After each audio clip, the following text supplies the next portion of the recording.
Time now for Michigan's #1 outdoor radio show, Mike Avery's Outdoor Magazine.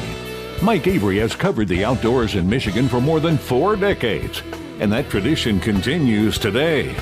Outdoor Magazine is brought to you by Jay's Sporting Goods, the Yater Insurance Group, Angler Quest Pontoons, The Forward Corporation, Security Credit Union, Offshore Tackle, Hammond Drives and Equipment, Garber Chevrolet, the West Branch Visitors Bureau, Rapid River Knife Works, and by Michigan Brand Meats. Now, here's Mike Avery. Well, thank you, Ken Hunter, for that introduction. Ooh, these things are boomy. They're boomy. I've got myself a new set of headphones because last week Charlie broke my headphones. Well, he didn't really break them. Last week I was getting a buzz. He just walked into the studio. I was getting a buzz in my headphones, and Charlie says, "I'm pretty sure it's your phones. How old are those?" And I said, "Well, they've been around for a while now." He says, "Yeah, I think you need new headphones." So I got new headphones in the studio this week, and they sound really bassy, really boomy. So I don't know if these are going to work or not, but they're going to work for this show. I can tell you that for sure. So glad to have you along with us this week, as once again we celebrate this outdoor lifestyle, this history and tradition of hunting and fishing and shooting and trapping and conservation issues, some wildlife issues, even some wild game cooking. So glad to have you along with us. And what have you been up to since we last talked? Anything fun? Did you go anywhere? Did you do anything? Did you go fishing? Did you go up into Canada bear hunting? As a lot of people, I'm hearing from a lot of people here the last couple of weeks who have been up into Canada. I will be up there again in the middle of August this year. I've taken a year or maybe 2 off from going up there to bear hunt with Ron St. Louis of Northern Wilderness Bear Outfitters. And really looking forward to that. I love bear hunting. My wife Denise said, we're just about out of bear meat. She made some nachos with bear meat the other day. I said, that's okay. That's okay. In a few weeks, I'm going back to Ontario, and I'll do my best to shoot us another bear and get some more bear meat. Last weekend, I don't want to talk about. It wasn't my old phones. I'm getting distortion now. Charlie made me spend money on something that was unnecessary and unneeded. Walleye for Warriors event, a 13th annual on Saginaw Bay. I did not fish it because I don't have a boat yet, but I did MC the event, a new record number of fish, 2,009 fish caught, filleted, and distributed to the veterans on the Walleye for Warriors event. What a wonderful event that is. I always look forward to it. I used to fish it and MC it, but it was too much of a hassle to try to fish it and then get back early and then MC the event. So this year I just MC'd it for the last couple of years, and that works out pretty good. It is an honor, and it is a privilege, and it is a blessing to be able to honor those vets in that way. So thank you for that so very much. I mentioned that as I'm in the studio right now, I'm eagerly awaiting the new Angler Quest. I talked to Mr. Angler Quest, Brad Dupuis, Quest. He says that by the time you hear this radio show, I will have that boat. Does not mean I'll be fishing, because I will have to put a few hours on that motor to break it in, because I do troll on the big motor. I like your magic you're doing over there, John. Thank you. But it's coming soon. I'm getting such a late start on the season this year that my walleye mojo is off just a little bit. But I'm going to do what I can to make sure it gets back in tune. Also, by the time you hear this show, I will have hopefully been out fishing with Lance Valentine, a good friend of mine named Craig Plowman, who is a huge supporter of the events that I get involved in. He's a big supporter of our Trinity Wild Game Dinner. He is a big supporter of the golf outing that's coming up here soon. And as a way of trying to thank him, I provided a walleye fishing trip on Saginaw Bay to his Rocky Mountain Elk Foundation dinner.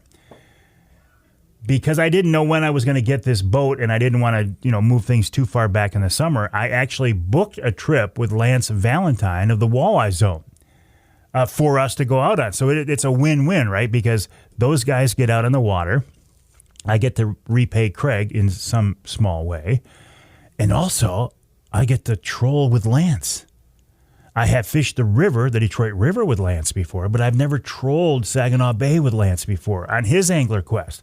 So this is going to be fun to see how things work and to see how he does things. So I'm looking forward to that.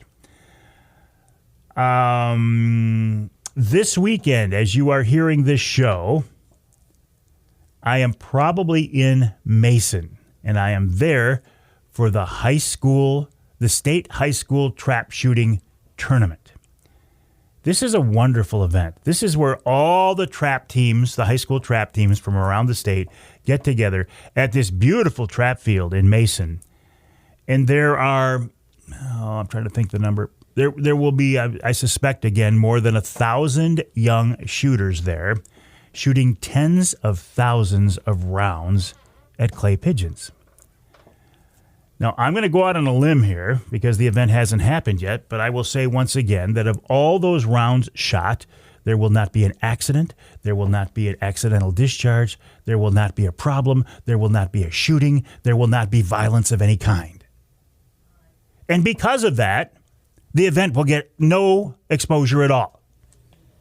The only exposure it'll get and publicity it'll get from people like me talking about it, because it does not make news when you have kids involved with guns and nothing bad happens. But that's one of the reasons why I love this event. That's why I love high school trap shooting. It teaches these kids to use a gun, a shotgun, to become proficient with it, shooting clay targets, to have respect for the sport of shooting and respect for the gun itself. It's a win, win, win, win, win all the way around. And it's a great event, and some of these kids are good. They shoot 25 birds in a round, and some of these kids will shoot 25.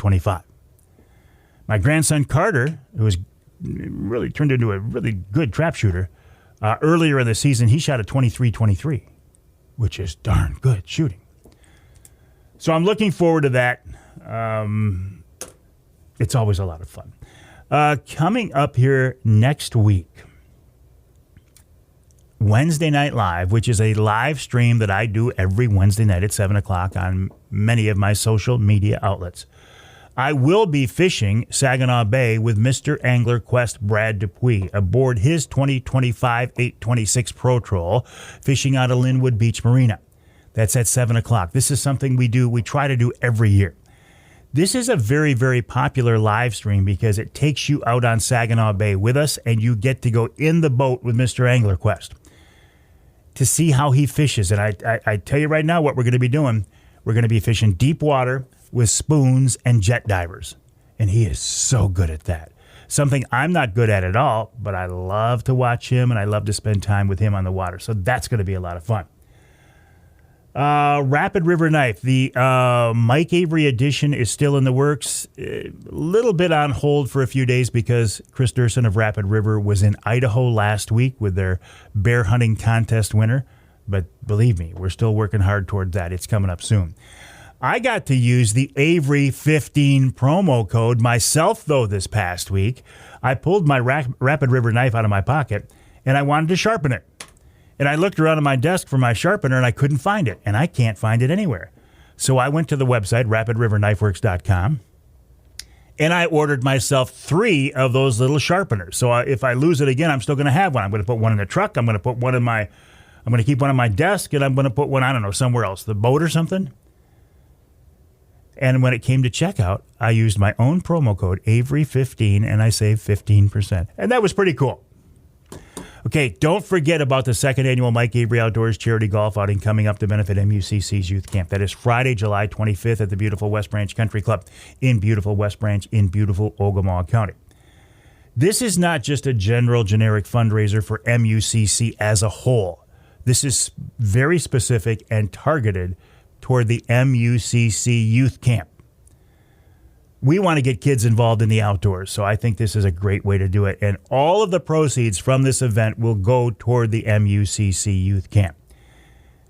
We are not filled up yet, so I'm not ringing the alarm bells, but we will fill up, and we're filling up quickly. So if you want to be a part of this, if you want to join us as a golfer or to help sponsor the event to raise money, go to mucc.org/golf mucc.org/golf. You don't have to be a great golfer to be a part of this. Okay, coming up on this week's Outdoor Magazine show, after the break, Bill Hahn of Jay's Sporting Goods talks about their new Jay's Blade Club. Now, I'm not entirely sure what this is all about, but we'll learn more, you and I together, talking with Bill after the break. Then, Keil Jorgenson of Woods-n-Waternews. In our second hour, a guy who I first met when he was working for MUCC. Then he went on to National Wildlife Federation. Now he's at the Nature Conservancy. He's also president of the Michigan Outdoor Writers Association. And he has a company that sells flies, fishing flies, and he restores split bamboo fly rods. His name is Youngedyke. Next, Ed Eisch from MUCC talks about the grayling reintroduction program and how it's going. And, of course, the Ask Avery segment. In hour number 3, we're talking with Captain Mike Smith of Offshore A-Count Fishing. His newest offering to his clients is, instead of just trolling, they are casting baits to Saginaw Bay walleye. He's using his live scope. I'm looking forward to that. Then Nick Grillo of Michigan Brand checks in. There's always so much going on at Michigan Brand. Nick's a great guy, avid outdoorsman, great company. And we'll wrap it all up with wild game chef extraordinaire Dixie Dave MInar. My name is Mike Avery. This show is called Outdoor Magazine.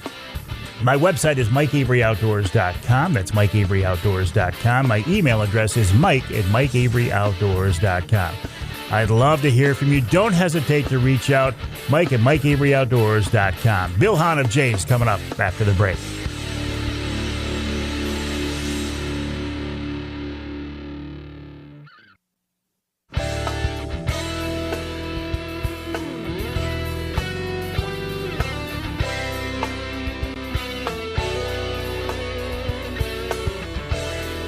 You can hear the Outdoor Magazine show in Alpena on WZTK. That's 105.7 FM. You can hear us in Lansing on WILS 1320 AM, and you can hear us north of the bridge in Iron Mountain, WMIQ 1450 AM. WMIQ, a long-time Outdoor Magazine affiliate. They've been with me many, many, many years. This segment of Outdoor Magazine is brought to you by the Linwood Beach Marina and Campground. Linwood Beach can be your year-round Saginaw Bay fishing destination and your Mid-Michigan Angler Quest headquarters. Check them out online at linwoodbeachmarina.com. That's linwoodbeachmarina.com. The Walleye for Warriors event was there last weekend. The Angler Quest Owners Tourney coming up here at the end of July. Beautiful facilities, outstanding location, great people. I don't know what more you could ask for. linwoodbeachmarina.com. You know, what I just said there about Linwood Beach Marina, much of that can apply to Jay's Sporting Goods, too. Great locations, outstanding people, great facilities, quality people, lots of product. Jay's Sporting Goods, jaysportinggoods.com, a company, my original advertising partner. I've worked with these folks for so long. And I still have much respect and a great relationship with the folks at Jay's, including Bill Hahn. Bill is the buyer for the hunting department. So either Jay's store you go into, Claire or Gaylord, and you walk back to the hunting department, Bill is the guy who determined what products ended up on the shelf there. And I've told him many times that would be a cool job, but not a job where I'm necessarily sure I want to be responsible for that much. I don't want that much responsibility. But Bill does a great job, and he's with us now on the Outdoor Magazine phone line. Bill, how you doing, buddy? Good morning, Mike. I'm doing pretty well. Thanks for asking, and thanks for having me. Oh, listen, always a pleasure. I've told you before, you are welcome on this show at any time. So what's going on at Jay's right now? Is it too early to start thinking about the fall hunting season? Oh, no. I started thinking about that at Christmas time. Oh, shoot. Yeah, no, we're ramping up for it. We have stuff rolling in daily right now for fall already. So it's a year-round adventure and passion for us, as it is for you and your listeners, too. Tell me about this new, what do we call it, a program? I've seen the news release on it. I've seen the letter. I've seen the postings on it, but I'm not quite sure what it is. Help me out, Bill. Yes, thank you. Well, when I wanted to launch this thing, I thought, what better vehicle or avenue or way to do it than to connect with you, Mike, because you I've been such a long-standing great partner of Jay's, and your listeners are as well. And I'm really excited to offer our customers and your listeners an opportunity at something that's a little outside the box. It's a little bit different concept than what we've done in the past, but I think it's exciting and it's got merit and legs, and it's really going to be something to offer our customers some great deals and great opportunities they wouldn't ordinarily get. And what it is, it's called the Jay's Blade Club. Now, as you mentioned, I do buy the products in the hunting category, and I'm lucky enough that cutlery is one of those things which is kind of a passion of mine. I'm a knife nerd, I'll admit it. So I'm really proud of the knife department and what we've created as far as the partners we have in that space and the brands that we offer. And I've come to find out there's a lot of other guys out there like me and like yourself maybe too, that are interested in knives and appreciate the beauty and artwork and the time and the craftsmanship that goes into these things. So there's a lot of collectors out there. So I wanted to kind of do something to make sure that we were the first place that they think of when they want to buy a knife, especially a high-end knife. But with that, I said, why stop there? Let's open this up. Let's use that as the vehicle to kind of promote our knives and our selection we have, but reward those guys that buy maybe multiple knives a year, or they're just a avid Jay's customer. So what we did is launch the Jay's Blade Club. What this is it's an annual membership to the club, and this is going to sound like a big number, but it's $100 a year. I hate to even open that way because it might turn people off, but I am guaranteeing over 10 times that in deals and benefits and discounts that's going to pay for this. If you're a Jay's customer, and you remember this club, it will pay for its membership over and over and over again. So what I'm offering is, if you join the club, first of all, you get 15% off anything in our knife department at any time of the year. But every month, I'm partnering with one of my brands and going to offer the Blade Club members a deep deal. For example, we just had a very prominent brand offered when we launched, this week or last week, where we offered 30% off, which this brand never offers that. But for my Blade Club customers, I offered 30% off. And I had people come out of the woodwork for it. I had 9 people sign up that weekend because they saw the value in it. But it doesn't stop there. That deal's going to run for 7 days. The first week of each month, I'm going to run that deep deal. And the way you're going to find out about it is, if you're a club member, we're going to send you an email that has a code that is going to authorize you to get that deal. So the only way you get that deep deal is as a club member. So can you come in? Can you order online? Do you have to come into the store to do that? How is that logistics going to work? We've worked that out. It is going to be available online too. So with this code, when you go on our website, you can put that code in that the club members the exclusive club member code, and it will take whatever that monthly discount deal is off that purchase. Because we have customers outside of our local region and even outside of the state, and I want to reach those customers with this club opportunity. So we want to make sure that it's available on our website as well. It's a great question there. This is a kind of as you say, this is really a out of the box. You mentioned out of the box, but it is a different way for you guys at Jay's to be looking at things. It is. We love our customers that come to our stores, but we know not everybody can get there as often as they want to, perhaps. And I want to reward those customers that are loyal and come back and that spend a lot of money with us every year on different products. So the Blade Club is also going to unlock another opportunity. If you're a member of the club, for every $500 that you spend at Jay's in any department, you're going to accrue $20 each time you hit that $500 mark. It's going to be just dollar credits on your account. So, for example, say you buy that new rifle this year, and you're a club member, and it's a $1,500 rifle. You got $60 in cash waiting there for you to put that towards your scope, to put that towards the next purchase that you want.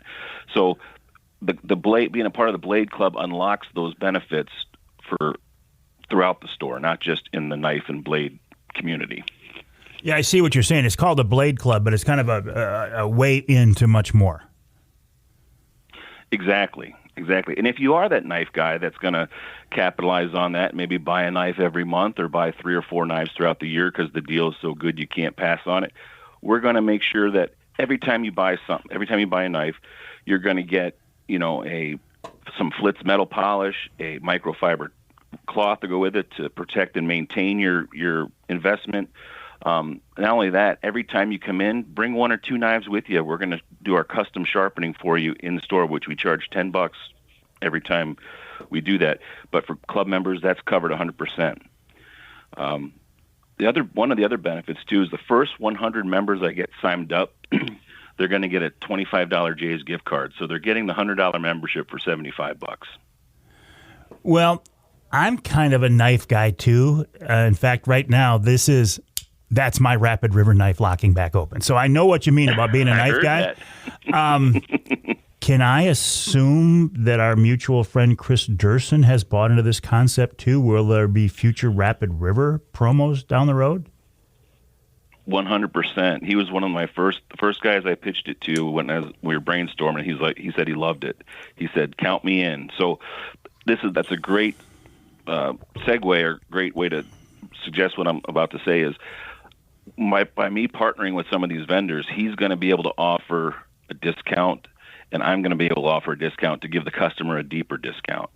So it's not all coming out of just one of our pockets. We're both working together to give our customers a better deal by the way of the Blade Club. I like this concept a lot. In fact, sign me up. How do I do it? Well, it is available to do on our website now, or you can do it when you're visiting one of our stores. If you go to the website, it is actually pretty easy to find. If you scroll on the main page, I believe we have one of our featured product things as the Blade Club membership. So it should be pretty easy to get to.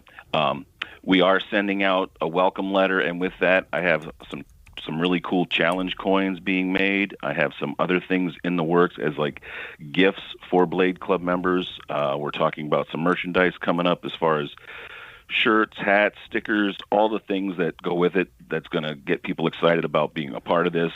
And my goal is to just make it feature rich and just packed full of discounts and deals to make it where if you're a Jay's customer, it's a no-brainer. I just went to the website, jsportinggoods.com, and in the search bar, I put in Blade Club, and boom, here it is, right here in front of me. It was very easy to find. Good. And hopefully the write-up on there is it should reiterate the things I just mentioned. I'm trying to make it as easy to understand as possible. There are some unique nuances to it that I don't want people to shy away from the fact that there is an annual fee to it, but that helps me give the discounts that we're doing. So anything that the customer is spending to get into the club, I'm giving it right back, really 10 times over. Yeah, I can see that this isn't really a moneymaker for Jay's. This is just a way of making things happen. Yeah, this that allows me to do the things that I want to do to offer these deals for the customers. They're kind of helping me fund the discounts kind of on the front side, but believe me, when I pitch this to my partnering vendors, they love the concept and they see the value in getting, that exclusivity and that club type of ideal where I'm sending out these emails every month and you're excited to get it. It's not just going to be spam from the people you sign up for. You get emails constantly. No, every time you get one of these from the Blade Club, it's going to have a good deal for you. Hang tight, Bill. We're talking with Bill Hahn of Jay's Sporting Goods, jsportinggoods.com, about their new Blade Club. And don't let the name fool you. It's not just, it's not just for knife people. Although if you are a knife person, like, me and this Rapid River knife locking back open, check it out at jsportinggoods.com, jsportinggoods.com. We'll take a break, continue our conversation with Bill Hahn of Jay's Sporting Goods after the break right here on Outdoor Magazine.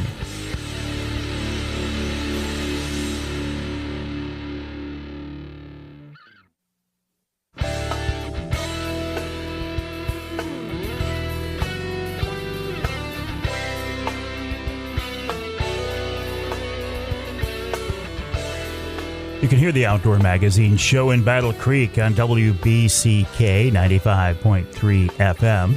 You can hear us in Holland on WHTC 1450 AM 99.7 FM. And you can hear us north of the bridge in the Sioux on WKNW 1400 AM. This segment of Outdoor Magazine is brought to you by, here we go. Okay, you know that sound by now. You've heard it 100 times. It's the sound of my Rapid River knife locking back open. I just took it out of my pocket, where it is all of the time. I have several Rapid River knives. I think it's a wonderful company guided by a great guy. Website, rapidriverknifeworks.com. That's rapidriverknifeworks.com. If you use the promo code Avery15, you can get 15% off anything. I used that promo code earlier in the week, and I bought myself 3 new Rapid River sharpeners. The special Mike Avery Outdoor Edition knife is still coming along. This is a knife that I've partnered with Chris Durson, and the proceeds from this knife will go to Outdoor Driven, an organization formed to help veterans and first responders by way of getting them involved in outdoor activities. So keep an ear out for that, rapidriverknifeworks.com. Speaking of knives, right now we're talking with my good friend Bill Hahn of Jay's Sporting Goods, jsportinggoods.com, about their new Blade Club. Bill, I was just thinking, you and I over the years have partnered on several promotions, and it always seems to work out well. I think we have a pretty good synergy and we can get things done. And I expect this is going to be another one of those. Not that I have partnered that closely with you guys on this, but I think it's a great idea. Well, thank you. I agree 100%. The things that we've tried, even experimentally, have really been successful. So I'm excited to see what we can do with this, too. So what was the reaction from the powers that be there at Jay's, of which you are one, when you say, look, guys, I want to do something, but we're going to have to charge customers first to be a part of it? That's kind of a hurdle to get past at first, isn't it?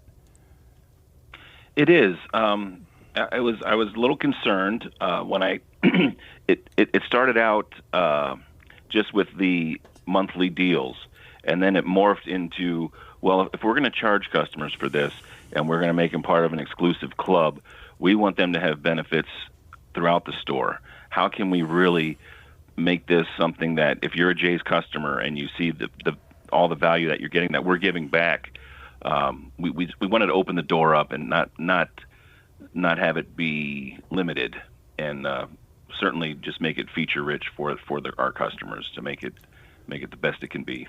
You said earlier that you're already looking forward to the fall hunting season. I know that all of that buying has already been done. Any cool, innovative, exciting products we can expect to see this fall, Bill? Well, yeah. The saddle category is still growing and evolving. We do have a new brand that we're featuring in that space called Arsenal, where the founder of that is right here from Michigan, Mr. Scott Lee. He's been involved with a number of really great companies, has been very innovative in everything he's touched and brought to market. So I'm excited to see how the Arsenal product line is going to be received. Aside from that, off the top of my head here. Well, I know that name, Scott Lee. He's been around for a while. I'm sorry about that, Bill, but I know the name Scott Lee. He's been around for a while. Absolutely, and that's we're really excited about that, and just the partnerships we've had in that space. Latitude being a featured partner in the saddle category is really strong. Trail cameras continue to change, but they've kind of plateaued a little bit, I would say, because they can't get much cheaper with these cellular cameras. They keep coming down in price. So now it's a matter of when somebody has one, they just buy more of the same one. So you find which one works for you, and then you build off that platform because you're already working with the data program with one of them. So that's kind of hit a different plateau, but still very strong for us. The e-bike category is exciting. That continues to grow, and more people are getting into that. There's going back to the trail cameras. If you're going out to buy a new camera, I can't think of a reason why you would buy one of the old-fashioned cameras where you have to go out and pull cards, because the cost concern is gone. Yes. I mean, it's certainly a disadvantage in comparison to be able to wake up in the morning and have, 10 pictures right there with what was out there last night by your hunting spot. Just the fact of going and contaminating that spot and going through all the rigmarole of having to do that. Certainly there's a value in paying for the data to be able to have that sent right to you. And consequently, the non-cellular cameras are more expensive than the cellular cameras now. Yeah, that's crazy.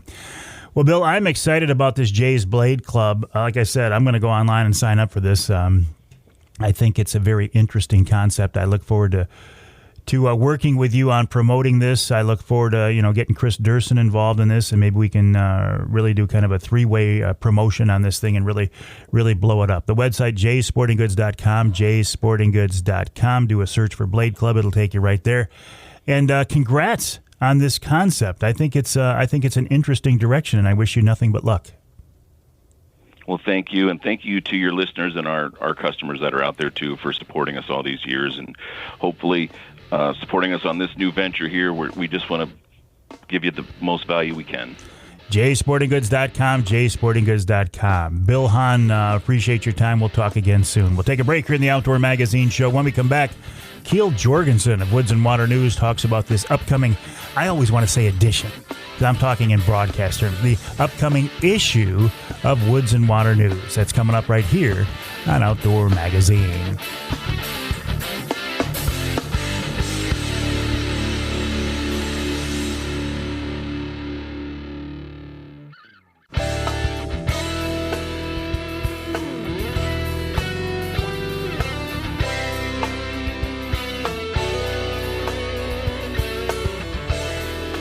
You can hear the Outdoor Magazine Show in Caro on two stations, WKYO 1360 AM and WIDL 92.1 FM. You can hear us in Port Huron, WPHM 1380 AM, and north of the bridge in Newberry, WNBY 1450 AM. So young Jonathan Dent, who's in the studio with me during the break, says, hey, you got any plans for Father's Day? And I'm like, well, no, that's a week away yet. And he's like, no, it's this weekend. That one snuck up on me. So, hey, happy Father's Day to all the fathers out there. So do I have any plans? I guess not. Want to turn our attention now to a group that I consider to be Michigan's premier outdoor publication. And that's not a statement that I make lightly. Here in Michigan, we are a hotbed of outdoor activities. Our passion runs strong. Our tradition is rich. And the folks at Woods-n-Waternews have been doing this for a long time, and I think they do the best job out there. Keil Jorgenson is with Woods-n-Waternews with us now on the Outdoor Magazine phone line. Keil, welcome back. How you doing? Doing great, Mike. How are you? Thanks for having me back on. Always a pleasure. I am doing great. I got to believe this is a busy time of year for you folks. Yeah, it's really gearing up. Really, these last 48 hours, I don't really know what happened. My phone's been dinging, and emails been coming in with exhibitors and ideas and new clubs and organizations and events. So it's been a busy 48 hours, that's for sure, which is great. It is great. And, of course, you're talking about the big annual Woods-n-Waternews Outdoor Weekend coming up the first full weekend after Labor Day at Imlay City Fairgrounds, and that is sneaking up on us fast. But in the meantime, you have monthly issues to get out there, too. Minor concern, huh? Yes. We got about another week of that of production. We finish that on next Wednesday for the July issue, which it's a great issue for us. It's kind of the first and three promoting our outdoor weekend, September 5th through 7th in Imlay City. But, I mean, you're starting to gear now. Your food plots are kind of picking back up. People are seeing deer a little bit more. The babies are dropping. And it's an exciting issue kind of kicking off for us a little bit. And living by those deadlines, it makes things go by a lot faster. Keil, I've talked to the old guys in the organization. I say that tongue-in-cheek because they're younger than me, probably. Yeah. But you being a young guy, let's talk a little bit about Woods-n-Waternews. Now, I know how it works from their perspective, but from your perspective, a guy who grew up in more of a digital age, yet you guys are still so effective and still so successful with a print edition every month. What's your mindset about all this? Yeah, you don't fix what's broken. We stick to the same mission statement with the magazine as we have for the last 40 years. And I'm going to continue to do that. But with digital platform and social media, yes, we have to evolve constantly. Always putting out posts on Facebook, Instagram, our website, trying to find ways to stay relevant with the younger group of hunters. That 18 to 30 is really our target right now to kind of hit a little bit harder. So I think staying active in the social media is must. Yeah, to target these younger hunters, I think that's wonderful.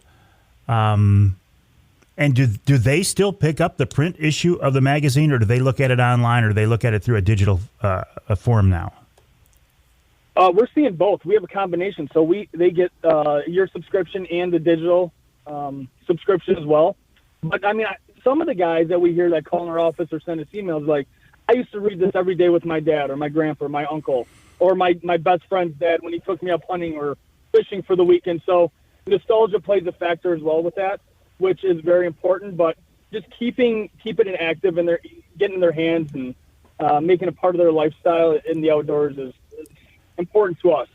As you look toward the future in, moving Woods and Water News along, the style of the writing, the style of the content, it has certainly changed. The early outdoor writing used to be me and Joe went out fishing and here's what happened. I don't feel like people are interested in that style of writing as much anymore, right? They want to be educated, I believe, these days. Yeah, more education. We have a writer, Adam Lewis, who does a phenomenal job with that, and he's a younger guy as well. And the tactics, the tips, how to catch a wind, where to go, find the lanes, what time to hunt. I mean, they want to know everything to make their life easier in the woods and on the water. That's for sure. Yeah, Adam and I have been talking the last couple of weeks trying to figure out a window to get him here on the show. He's a very busy guy this time of year. But then you've got the old mainstays, right? You got Mark Romanek and guys like that who you can you can just count on every month to be there and churn out some great material. Yeah, those guys are great. We want to keep them as long as possible. As long as they want to keep doing it, there's room in the magazine for them.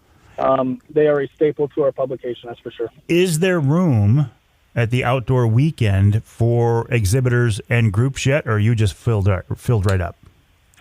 We're getting close. We're getting really close. We're kind of in the picky stages now, but there's definitely some room. Not as much in, being in June right now. I mean, we try to get everything done by July. Yeah, there's, we have our occasional holds on spaces for someone else that may come in or things like that. But there is definitely some room to be exhibited at. All right, the show is the first week. What did you say, the 5th through the what? 7th, 8th? 5th through 7th. 5th through 7th at the Imlay City Fairgrounds in Imlay City, woods-n-waternews.com, or just do a Google search for Woods and Water News. Keil, keep up the good work. We'll talk again. Thanks, Mike. All right, we'll take a break here for the top of the hour. When we come back in our second hour of this week's show, Drew Youngedyke, the guy who I first met when he was back at MUCC. These days, he's the president of the Michigan Outdoor Writers Association, and he's got some other ventures as well. Then Ed Eisch from the DNR talks about the grayling reintroduction program and more coming up in hour 2 of this week's Outdoor Magazine.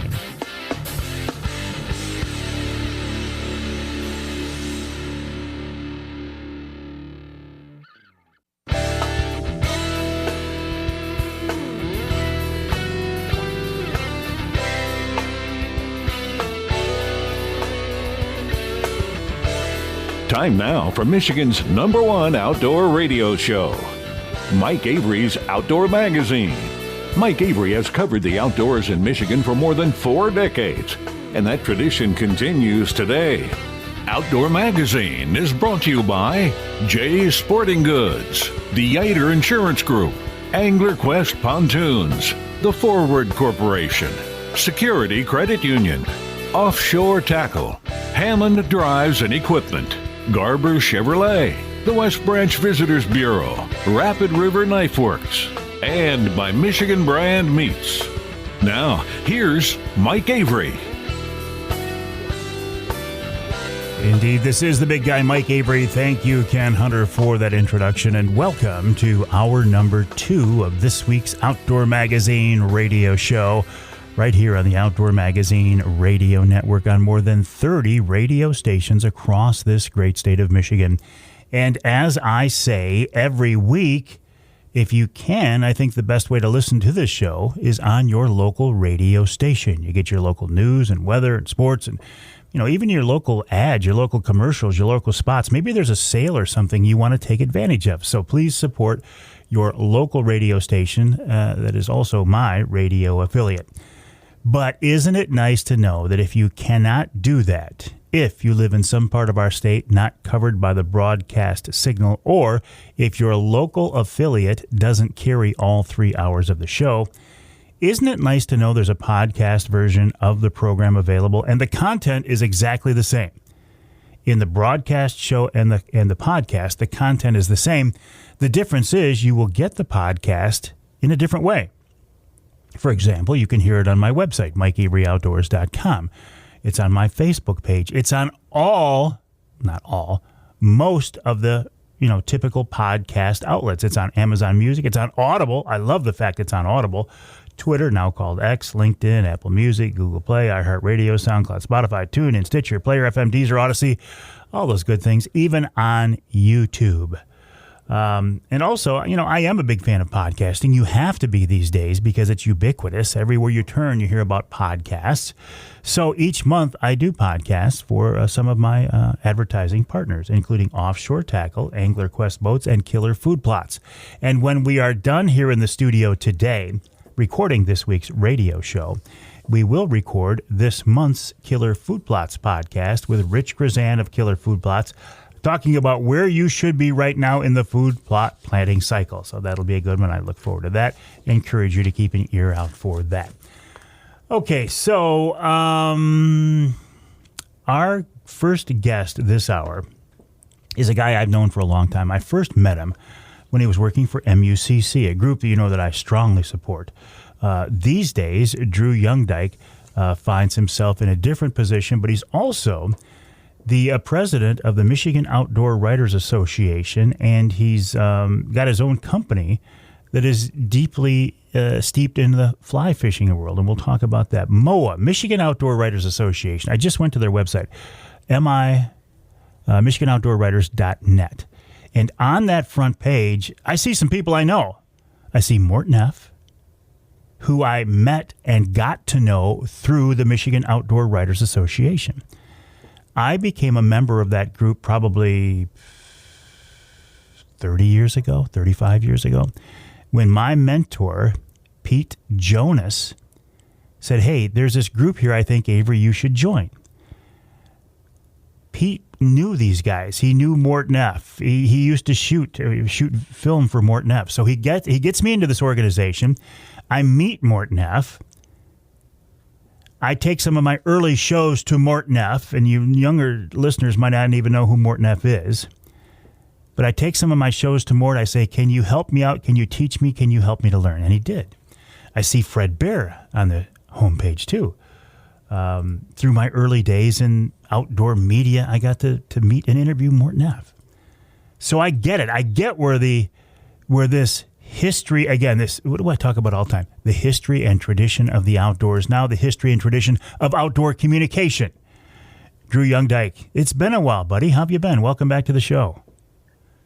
Oh, it's great to be back, Mike. I'm doing well, and I really appreciate any time I get a chance to talk to you.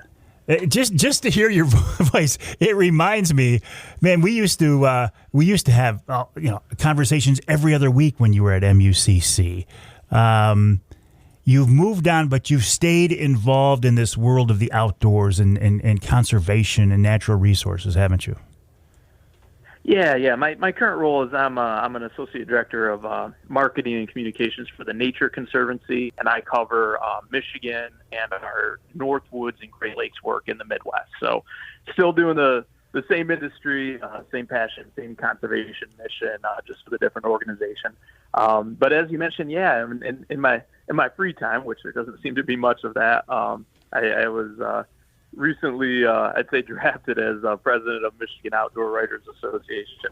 It's one of those organizations that's great. You mentioned the history of it. What's really cool about it is it's when we get together, people are in that room, not the individuals that you just mentioned, but the modern day equivalents. They're in that room all together. The folks that you read in Michigan Outdoor News and Woods-n-Waternews and Michigan Outdoors Magazine. Mike, you were there this year, but I've met you there. So sometimes you're in the room, people that have radio shows and podcasts and TV shows, and it's a gathering of everybody who's involved in communicating about the outdoors. And when we can get together, not just for the fun of it, but to really talk about the challenges of it and figure out some problems and find some stories and tell important stories, it's a good time. I was talking at the end of the previous hour with Keil Jorgenson, who is now second generation at Woods-n-Waternews, talking to him kind of about this whole concept about how things have changed. You know, back in the early days, it was me and Joe went to the lake and here's what we did. These days, it's gone way beyond that. It's education. There's got to be entertainment in there, of course, but education. People want to learn these days about what's going on. I think that's how it's maybe evolved in some ways. Yeah, and I think there's room for all of it. If everybody writes a how-to, it gets pretty boring just reading one how-to after another. Yep. And that's what I love about Woods-n-Waternews at Keil. You can get that. You can still get some me and Joe stories that, when you're kicking back at the cabin, you just want to be entertained. You can learn about new products. You can understand the conservation issues going on. And when you have a publication like that has that good mix of all of that, that's the first place I was actually ever published in was Woods-n-Waternews, and I still write for them because I love that mix of content that they have. Things have changed. Things have changed, maybe not so much, but since you got involved in this world, but certainly since I have. It used to be, television. I started out doing local TV news, started to put an outdoor slant on it, went out and started doing an outdoor television show. When you look at the options out there these days, I mean, broadcasting, of course, is still a factor, but the online stuff, the social media stuff, the podcasting stuff, the avenues and the venues for people who want to express their concerns and to educate people are far more available than they used to be. You don't have to have a TV station or a radio network behind you. You can go out and do things on your own and get your message out. And if you're good enough, you can grow your own audience. And it's never been easier, Drew. That's right. And that's where I'm looking to lead the Michigan Outdoor Writers, because the stories necessarily don't have to change, right? But people are getting their information in different venues, and there's many more people getting that information out there. And as a group of professional outdoor communicators, I'm looking to bring those folks into the group, right? If somebody starts a podcast, I want to bring them into the group, because I don't want the organization to be bar to people getting into professional communication. I want it to be an avenue to professionalize the communication that people are putting out there. Because what that means is that when we have professional products being put out there, as far as the communication outputs about outdoor writing, outdoor communication, then that serves the community, right? That serves the hunters and the anglers and the trappers that are consuming it, making sure that they're getting good quality content. And when everybody kind of joins together in a group like Michigan Outdoor Writers, I learned so much, for instance, from Rambo. our mutual friend Tom Lounsbury. When you have somebody like him in the room, or somebody like Denny Grenold, Denny Geurink with a new writer who's just coming up, what you have then is that passing of the torch and that passing of that knowledge. And so whether somebody used to write for Field and Stream or produce a television show, and they're having a conversation with somebody who's got an up-and-coming podcast, we can transfer that generational knowledge and keep this tradition going. And so that's where I see the value of an organization like MOA. Oh, I think that's wonderful, yeah. So you don't have to be a Denny Geurink, you don't have to be a Tom Lounsbury, you don't have to be a Richard P. Smith, who you recently inducted into the Outdoor Hall of Fame. You don't have to be somebody like that to be a member of MOA. Right. There are some minimum requirements about output, but what we're trying to do is make sure that we're bringing people into that group and making outdoor communicators out of folks versus barring people from coming in. We want to transfer that knowledge. We want to share that. And when we get together in a place like Gaylord, that we got this got together a couple weeks ago. That's where all that takes place. So that was a real great time being up there. And it was especially great being up there, being able to tell the story of how the community is coming together and resilient in the face of that ice storm. Hang tight, Drew. I've got to take a break. You know how this works. We're talking with Drew Youngedyke. He's the president of the Michigan Outdoor Writers Association. Their website, MIOWA.net, MIOWA.net. When we come back, I want to talk about some other things Drew is involved in. Fly fishing, tying flies, restoration of split bamboo fly rods. I have one that I was given by my uncle that could use a little love. Maybe Drew can help me out. That and more coming up after the break right here on Outdoor Magazine.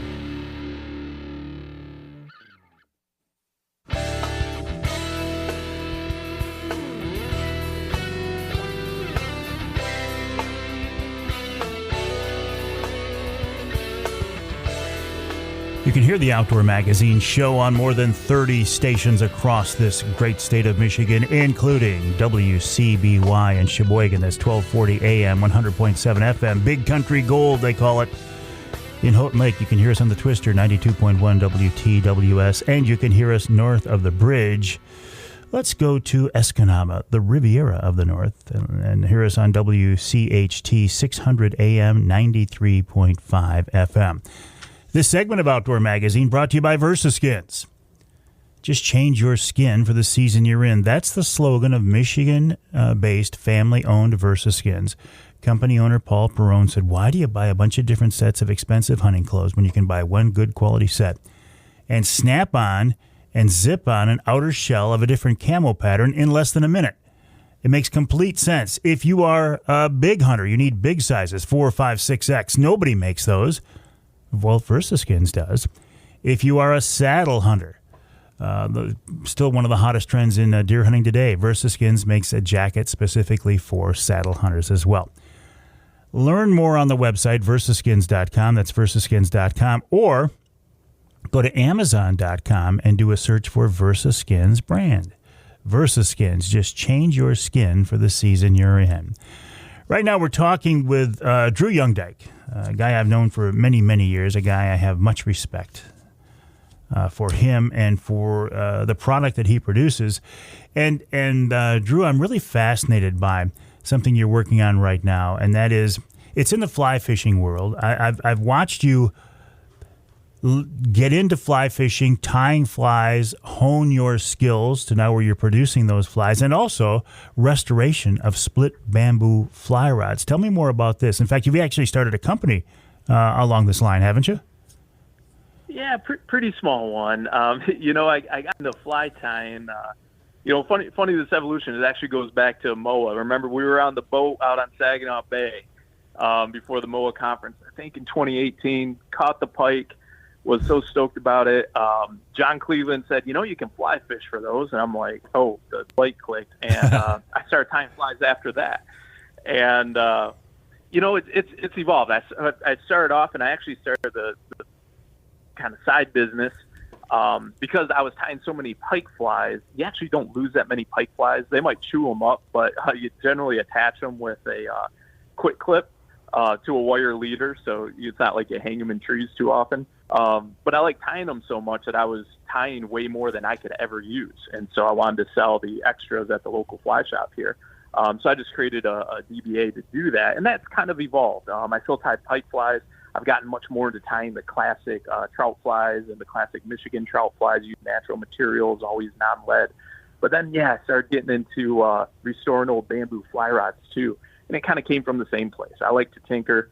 I like to tie flies, and really, if you can tie flies, it's not that big of a leap to tying the guides onto a fly rod. And when you get to bamboo, unlike graphite, it's much more woodworking. You're stripping it down, you're varnishing it. I feel like you can kind of work with it, and I really just like the way they cast. I like the way they feel. I think there's a perception sometimes that bamboo is only for rich people but it takes a lot to build a new one. But when you get these old blue-collar bamboo rods, built by South Bend or Shakespeare back in the 30s and 40s, those were sold at hardware stores. Those were for regular, blue-collar folks to fly fish with bamboo back then. And the thing about bamboo is it lasts forever as long as it doesn't get punky and wet. So you can strip it down, you can revarnish it, you can have almost a brand new bamboo fly rod by restoring it. And, for a pretty reasonable cost, we can get those in the hands of people so they can fish with bamboo if they'd like to try it.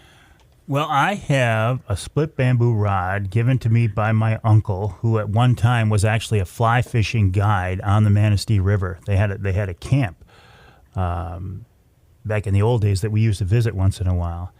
And I've never used it and maybe never will use it, but the thought of getting this restored is very appealing to me because, you can see, even if it was, I don't want to say mass produced, but it wasn't a high end fly rod. It wasn't, made by somebody who was well known in the industry. But still, there's a lot of history there. This thing's probably 50 years old at this point. I'm surprised and pleasantly surprised that it can even be restored, Drew. Yeah, I have some that I fish with that are over 100 years old. Oh, geez. I've got an old Abercrombie & Fitch one made by Montague, probably in the 20s. And this actually started because my uncle gave me a old 100-plus-year-old Winchester bamboo fly rod made by same company that makes the rifles. Wow. That had been my grandpa's. And I was actually, I didn't want to fish that because I didn't want to break it. So I wanted to get another one that was similar to it that I could restore and fish so I could see what it felt like. And that's kind of led into this whole rabbit hole. Well, and that's a good point. I mean, if you've got a 100-year-old rod, yeah, you might want to get it restored so it looks pretty. But I'm like you. I wouldn't want to. I'm not a fly fisherman, but I wouldn't want to fish with it and take a chance of breaking it. Well, if it's done well, you can absolutely fish with that. And I fish with a lot of them. It was just that specific one of my grandpa's I didn't want to risk.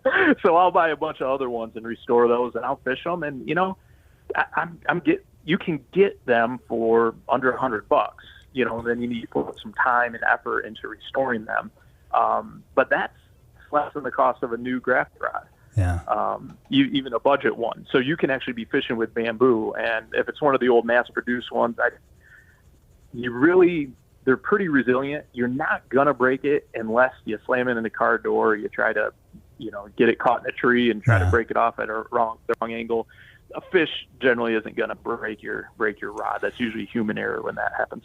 Well, I'm going to have to take a closer look at this. I've got it stored in a metal tube in a looks like a canvas sleeve at this point. So I'm going to have to take that thing out, look more closely at it, and see if I can learn more about it. And maybe I'll ship it off to you and have you restore it. I just think it would be a beautiful thing. It'd be an honor, Mike. So let's talk about tying flies here for a minute. When you tie a pike fly, I'm assuming it's a big fly and it's got red and white on it, like a red and white daredevil? Oh, that's my favorite. There's musky flies as well, and those are a little bit more popular. And a musky fly might be a foot long and have articulated shanks. And there's a really popular musky pattern called the Buford, which is kind of like a bait fish pattern, but with a big, thick deer hair head that really just pushes water, and it makes the hackle tails flip back and forth. And what I do for pike flies is I really just downsize that. I take that foot long musky fly, I make it 6 inches long. I make it on one hook because you might want to throw all the bells and whistles to catch that one musk of a lifetime. But if you're going to have 10 pike chewing it up, you don't want to really spend that much on a $50 fly. So, I tie them more in the 4, 6, 7-inch range, usually on 2.0 to 4.0 hooks. A lot of deer hair, a little flash, and some hackle feathers. You're just imitating bait fish. So, if I'm up at my cottage, I'll have a few that are in the classic red head with a white body, but I'm also going to tie a few up that kind of resemble the perch that are in there. I might tie them up and give them the profile of the black crappie that are in there too. So you're really just imitating bait fish when you're talking pike flies, unless you're doing like a deer hair popper or Dahlberg diver that might imitate a surface frog. Some people even tie pike flies that imitate like ducklings. Because they'll eat those, but I kind of stick to the bait fish, but mostly for those. So in general, when you're tying flies, it sounds like there are some time-tested patterns that just keep getting tied, for generations, and then you also have the freedom to experiment and come up with your own stuff. Absolutely. You know, with pike flies, it's really you're taking existing platforms, right? And it's funny in the way that fly tying is developed. If you take a pattern that's been around for 200 years and you like change the color of thread, somebody will call that a new pattern. That's not a new pattern. You just use a different color of thread. It's really the same thing, right? I'm taking a platform that's a bait fish platform, and I'm just by using the, this color of tail or that color of a dyed saddle hackle, I'm changing the bait fish that it imitates. And really with flies, it's the same thing. If you're talking about trout flies for the stream, you're imitating different mayflies and stoneflies and caddis flies. There's kind of time-tested patterns that imitate that profile. You might switch up the colors because, the mayflies out on your favorite river at this time of year. I have this color hue to them. So you use the basic, Catskill pattern. You might tie the Adams, which is developed in 1922 south of Traverse City. And that's one of the most popular dry flies in the world. So a lot of these flies come from Michigan too. So of course I'm kind of a homer, and I like tying the classic Michigan patterns that have stood the test of time. Even I have heard of the Adams, and I'm not a fly fisherman, so yeah, that's one that's been around forever. You know what else I enjoy when I talk with you, Drew, and I follow you online, is that you tie into your northern Michigan history and your family history. I love the fact that that's a part of who you are these days. Well, I think it is for everybody, and I don't think I'm unique in that. That's part of our outdoor heritage and tradition, is the way it gets passed down through the families. Just because again, going back to our earlier conversation, because I'm an outdoor communicator, I've got to communicate about what it means to me. But I do that because I know that that's not unique to me, and other people who read it might relate to it. Yeah, we are certainly on the same page there. I'm constantly talking about the history and tradition of the outdoor lifestyle, and I say it is a tradition here in our great state. But for me, it's also it's more than that. It's a family tradition. It's how I relate to the people in my family. It's how I relate to previous generations, and that's why I do my part to pass it down to the generations that are coming up. So it is. The outdoors is not just a hobby. It's not just a pastime. It's like a way of life. It's a passion. It's so much more, isn't it? Absolutely, and I'm able now to get my son involved with it. I built him actually a 6-foot 2-weight fiberglass fly rod for catching bluegills out of the canoe. It's kind of small enough and light enough for him. Fiberglass is kind of an almost indestructible for the way a 6-year-old bangs it around. But he catches bluegills on the fly out of that, so we're able to kind of pass that down. And I like to fly fish. My grandpa, he had a fly rod, but mostly he used a spinning rod. My great grandpa, who I revere, he was a pike fisherman. I have his old 100-year-old bait casting rod. Oh, nice. So to me, it's not about the specific method of fishing. I respect it all. I just enjoy catching them on the fly myself. Gotta let you go, Drew. Is there a website for your company? Yeah, centrallakefly.com. Centrallakefly.com, centrallakefly.com. Drew Youngedyke, a pleasure to check back in. Keep up the good work. We will talk again. We'll take a break here in the Outdoor Magazine Show. When we come back, Ed Eisch from the DNR talks about the reintroduction of grayling here in Michigan. And then we'll wrap up this second hour of the show with this week's Ask Avery question that's coming up right here on Outdoor Magazine.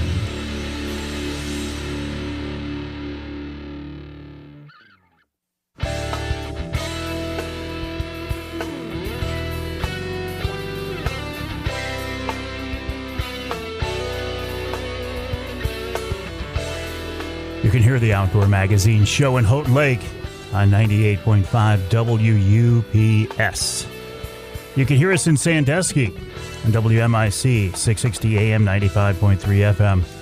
And you can hear us north of the bridge in Marquette, WDMJ 1320 AM.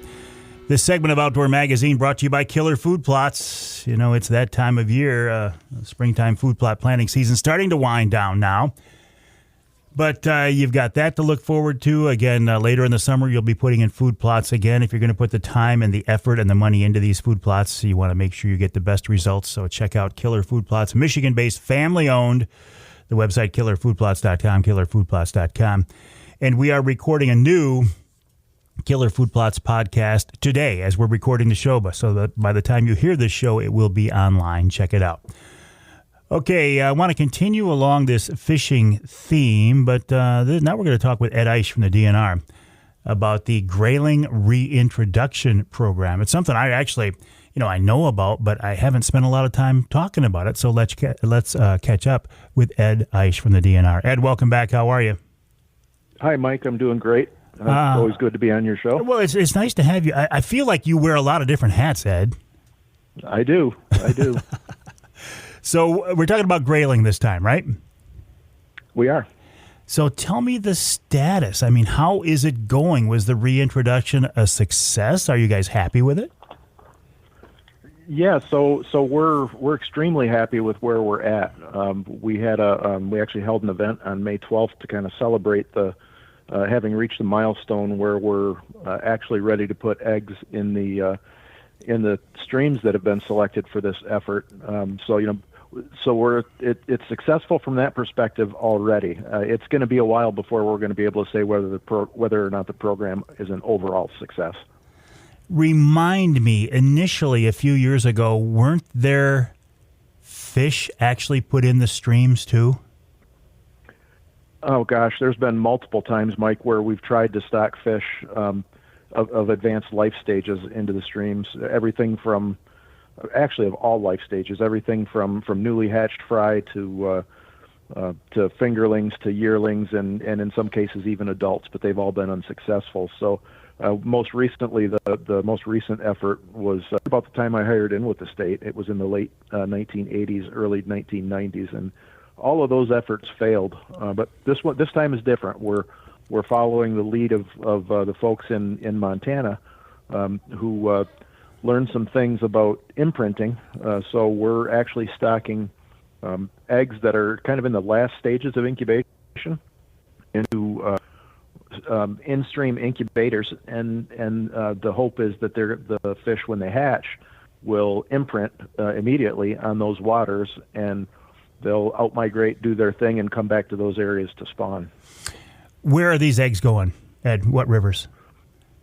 We've got 3 different rivers that we're working in. We're working in the North Branch of the Manistee, the North Branch of the Boardman near Traverse City, and the West Branch of the Maple River up near Pellston. So will these fish, when they hatch, will they stay in the streams, or are they going to go out to the big lake and grow and then come back? They won't go out to the big lake, but they will definitely move around. Arctic grayling are kind of nomadic in their life habits. They wander, so they'll use a good stretch of the streams that they've been stocked in. In fact, that's one of the primary things we look at when we were selecting the streams is there a lot of connectivity, or are they highly fragmented by dams?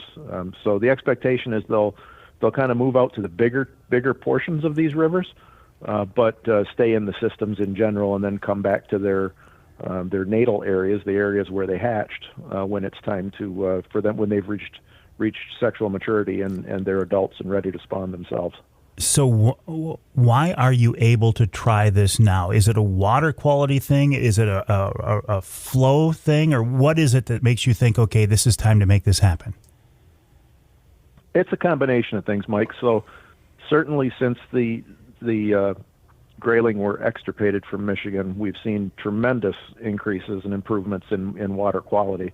But it's also the bigger thing is that we've learned some things since the last time we tried this, and it's related to what we've learned from our counterparts in Montana. Interesting fact: grayling in the lower 48, grayling are only native to Michigan and Montana. It has has something to do with the way the glaciers receded. So Montana never fully lost their population. They maintained kind of a remnant population there, and so they weren't trying to necessarily reintroduce, rather just bolster their populations. And somebody out there figured out that there was this key imprinting period that was missing when you stock fish that are reared to a certain age in a hatchery, rather than letting them hatch in the system that you want them to exist in. Real quick, so before we're trying to build on that. Real quick before we let you go, if this is successful, how long before we see adult fishable fish? There would probably be fish that anglers could catch. It'd be catch and release only, probably within 3 years. But as far as actually actually reproducing fish, which is our goal, naturally reproducing fish in these systems. That's going to be at least 4 years because it takes them that long to become sexually mature, 4 or 5 years in that range. This is very cool. I hope it works out. I will share your optimism at Eisch, and of course, you'll keep us informed. Absolutely, we will. I appreciate that. Ed Eisch of the Michigan DNR, michigan.gov/DNR, michigan.gov/DNR. How cool would it be to have reproducing grayling here in Michigan, a fishable population of grayling? I mean, hey, we've got a town called Grayling. Let's have a fishery of grayling as well. We'll take a break. When we come back, this week's Ask Avery question right here on Outdoor Magazine.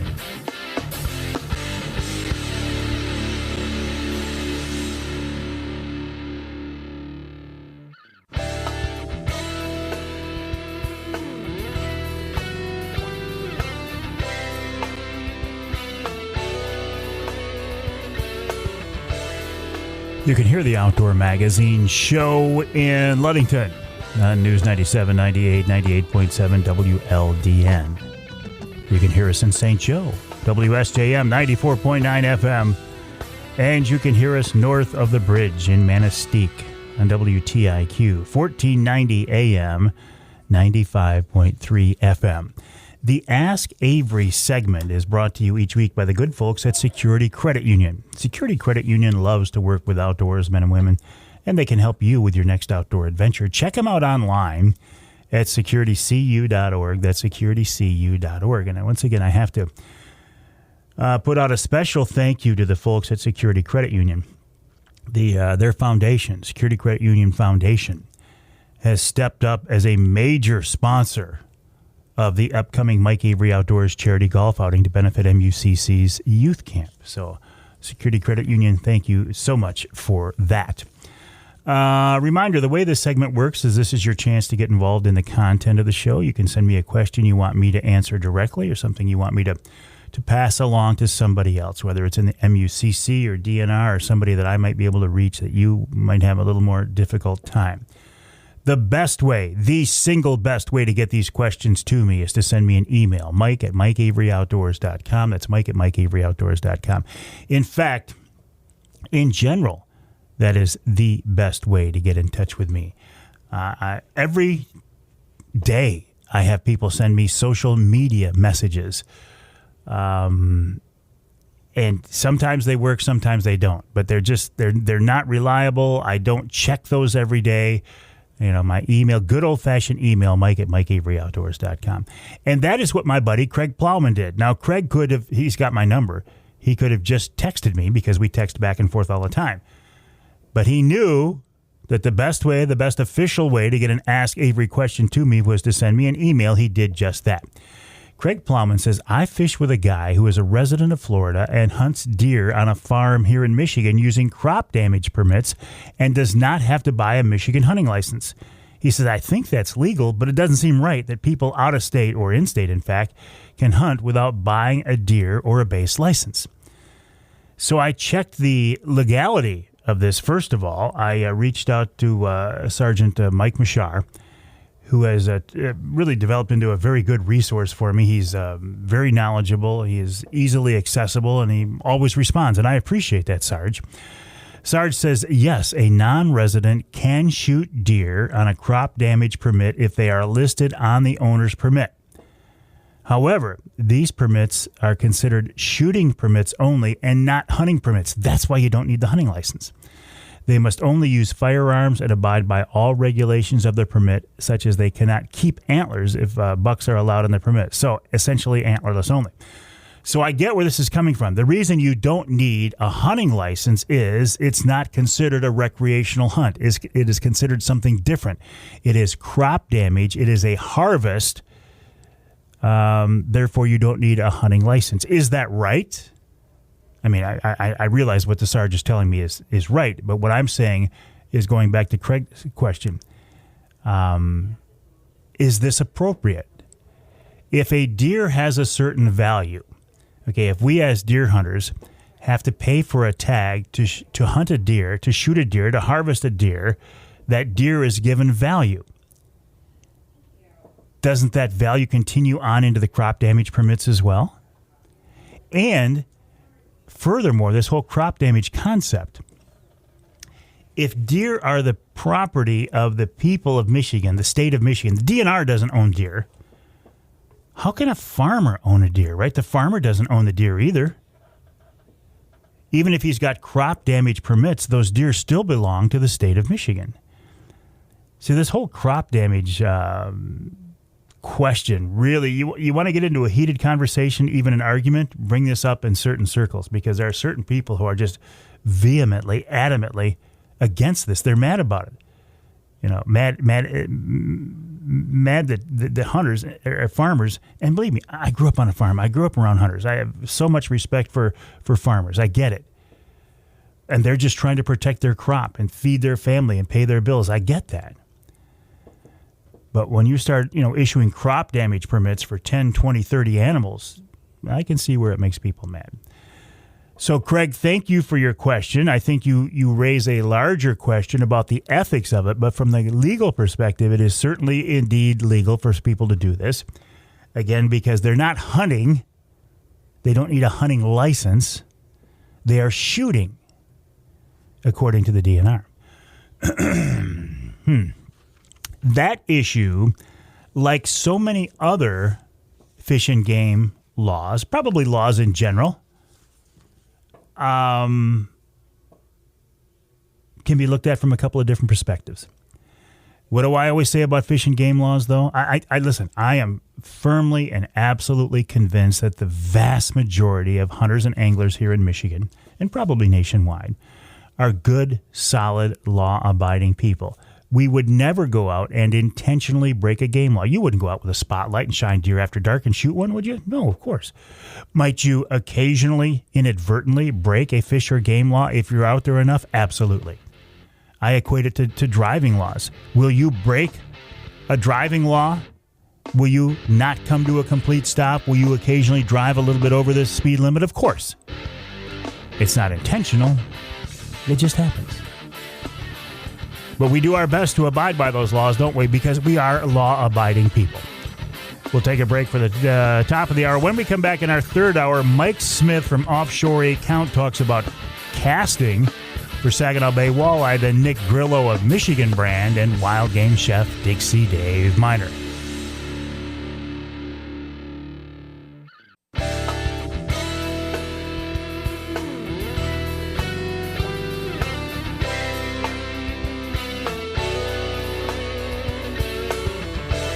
Time now for Michigan's #1 outdoor radio show, Mike Avery's Outdoor Magazine.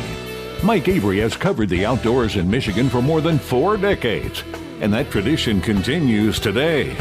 Outdoor Magazine is brought to you by Jay's Sporting Goods, the Yater Insurance Group, Angler Quest Pontoons, The Forward Corporation, Security Credit Union, Offshore Tackle, Hammond Drives and Equipment, Garber Chevrolet, the West Branch Visitors Bureau, Rapid River Knife Works, and by Michigan Brand Meats.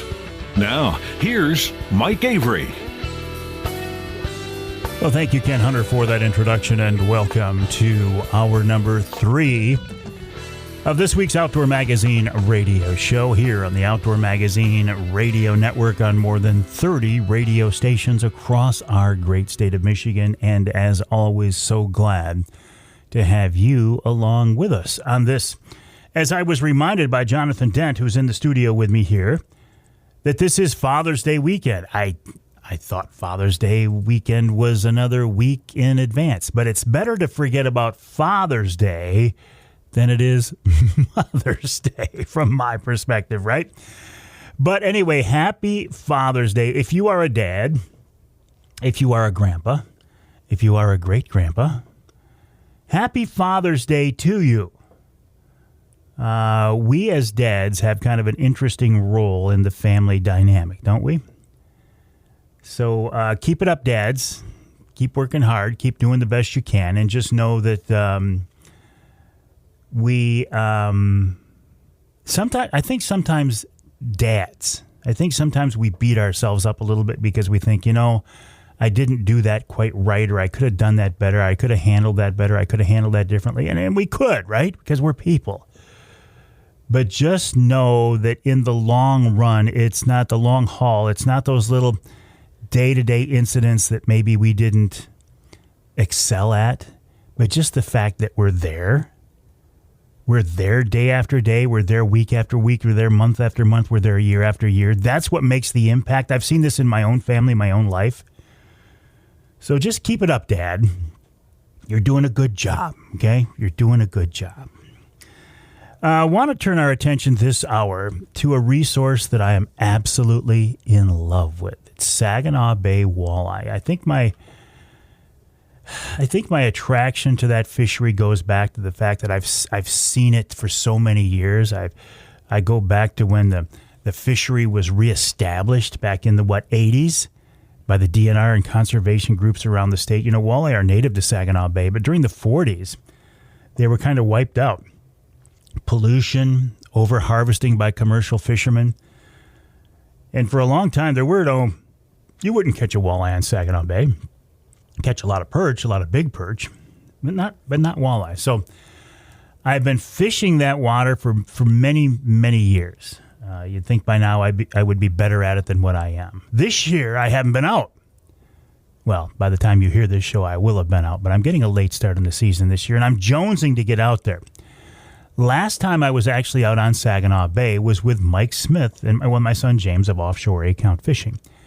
I first met Mike through my son James. He's a friend of my son James. And I've got to know Mike as a very, very good fisherman. He is a charter captain. And in the summertime, we troll a lot of the same water. We fish a lot of the same skinny water. Lately, though, Mike has found another offering for his clients, and that is casting to open water walleye. I am fascinated by this. I asked Mike if he could join me on the show, and he said absolutely, and here he is. Mike, welcome back. How are you? I'm good. Thanks for having me. Hey, what's the thinking here, Mike, with this option? Just something different to offer your clients? For me, it started more of a personal adventure. I just wanted to get good at doing something different. I troll day in and day out to try to catch a lot of fish for the clients, and we just wanted to go out and experiment with some other stuff. We had the electronics for it. We had the gear for it. I just typically don't do it, and so we wanted to venture out and get our feet wet in a different avenue. I suspect this is not for your clients who want to go out and catch a bunch of fish. You're not going to catch the number of fish casting that you will trolling, correct?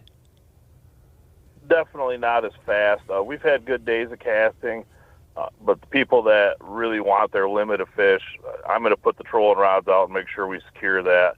What we have done a couple times is either cast for a couple hours and then troll, or troll and get most of the limit and then stop and try to cast to catch the last few. Is this a time-sensitive thing? Is this a low-light thing? Is it a midday thing? Does it not matter? If you can get out there and cast the rod, you can catch them. We've been doing it right in the middle of the day, the afternoon, the morning. It doesn't really matter. My son James was out with you last week, and I was talking to James, and I said, hey, I suspect you guys are fishing rock piles or reefs or something. He said, no, we're right out there, suspended fish in the middle of the bay. Yeah, it's wide open. It's where you think everybody's trolling at, and sometimes that's what we've been doing. We'll troll an area, we know there's fish there, and we'll just put all the trolling gear away, stop, and start casting at them. How in the world, Mike, do you do this? Because, again, I was thinking, okay, when I heard casting for walleye, and I first heard about this from Jason Graham, Captain Jason Graham of Send It Charters. He does it as well. I assumed you guys were finding rocks or something where the fish were congregated and targeting them there and basically bouncing jigs off the bottom. But that's not what you're doing at all. No, so you'll either find fish at speed like we would before we set up for trolling, or like I said, we've already been trolling an area and know there's a good number of fish there. We'll stop the boat, and if it's calm enough, we just kind of drift around or motor with the trolling motor. If it's a little rougher, we'll spot lock the trolling motor, which on the bow I now have the Humminbird Mega Live sonar up there. And then in the back corners of the boat, we're having a Garmin Eisch shuttle on each side with a pole set up, so we got a lot of coverage on the boat, and we pan around and look, and we are actually targeting individual fish. And what we're finding is the fish that are highest in the water column are generally the most active and have tended to be some of the bigger fish that we've caught. Well, and haven't you, with the hatches lately, haven't you been seeing fish, right up on the surface? I've been seeing fish splash on the surface while we're trolling. It has not been uncommon with the live scope to pan around and see fish that are only 4 or 5 feet under the surface in 25 or 26 feet of water. Even on a flat day, Mike, or do you need a chop to have them be that high? Even on a flat day, the last day James and I were out, it was barely a ripple on the water, and we were hooking fish almost right under the surface with that live scan. So you need one of these forward-facing units basically to make this happen, to find these fish, or could you just go out and find them using a traditional sonar unit? So you can find them using a traditional sonar unit. You're not going to be able to pinpoint the specific fish and look for them like we are. Although the other day I did have a couple customers where I tied up some casting harnesses, which was basically just a 18-inch crawler harness with an egg weight setup, and they were casting blind out there doing a countdown method where they'd count to 8 or 10 seconds and then slow return it to the boat and catch fish. So if you're in an area where you know that there's fish around, you would be able to use that method without having the live imaging sonar. It's just not going to be quite as effective. Boy, that reminds me exactly of the first time I ever fished walleye on Lake Erie, casting Erie Dearies with a crawler using the countdown method. That's exactly what it is. I started tying the casting harnesses. I learned about them from guys on Lake Erie, and a lot of the baits that we've been throwing while we're targeting them with the live sonar are actually a weight forward spinner setup, similar to the Erie Deary. The ones we've been throwing are made by Walleye Nation, but crawler trailer on there and casting at the individual fish, get it down to them, and reel it back to the boat until they hit it. When you see these fish on your live scope or whatever version you have of it, are you seeing them as schools or are you indeed seeing individual fish? There are schools that come through. We are having the best success targeting an individual fish. A lot of times you can't tell the true size of the fish by the mark, but you can tell that it's a bigger fish. And a lot of times these bigger fish we're catching are coming through by themselves, or there might be a pair of them. But those are tending not to travel in the schools like a lot of the smaller fish or the white perch, yellow perch, things like that. And when you see them, are they constantly moving? Are they on the feed? Are they on the hunt? Are they just chilling out, relaxing, or what? I'm fascinated by this. Once in a while we get lucky and one's kind of just hanging out over off the side of the boat, but it's not usually that way. Usually they're on the move, either toward the boat, away from the boat, side to side, so you have to be fairly quick and precise in your cast sometimes to make sure you land it where that fish is headed. And if you get it in the right spot and it's the right fish, it's almost instant that they turn around and they will smack it. So you said some of your customers were using this crawler harness with an egg sinker. Could you do this, or are you doing this with spoons or something else too? No, we've been doing just the crawler setups for casting like that, although we have been casting a few jerk baits that are designed for forward-facing sonar. The Berkeley Finisher is the main one we've been throwing, which you could cast blind out there, but I think if you were going to do it without electronics, you'd have the best luck with a crawler-type setup. Mike, I'm absolutely fascinated by this. Hang tight. We got to take a break here in the Outdoor Magazine show. I'm talking with Mike Smith of Offshore Account Fishing. OffshoreAccount.com is his website, OffshoreAccount.com. The guy's a fishing machine. I mean, he works very hard for his clients, and he's offering this as an option now. So recommend him highly. OffshoreAccount.com. We'll take a break. When we come back, we'll continue our conversation with Mike about casting to suspended fish on Saginaw Bay. I never thought I'd hear that. Never thought I'd talk about that. And then Nick Grillo of Michigan Brand will join us to talk about what's going on with that family-owned Michigan-based company. And we'll wrap it all up with wild game chef extraordinaire Dixie Dave MInar. That's coming up yet this week right here on Outdoor Magazine.